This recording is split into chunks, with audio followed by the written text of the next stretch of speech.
Un cordiale saluto a voi tutti amici e benvenuti a questo nuovo appuntamento con il meteo. Buona settimana.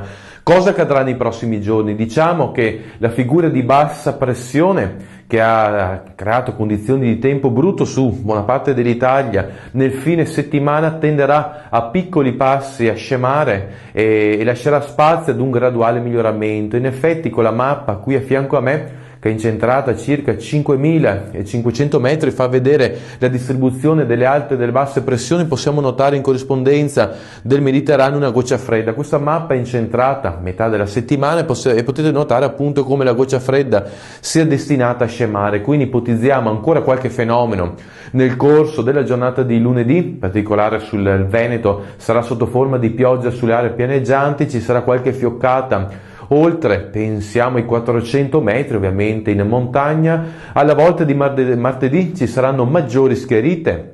Nel corso della giornata forse un rapido passaggio di precipitazioni nella serata, però la tendenza appunto è quello di un miglioramento che si manifesterà soprattutto a partire da mercoledì. Anche le temperature, specialmente in quota, sono destinate a piccoli passi ad aumentare. Con ora concluso, ci sentiamo nel prossimo appuntamento.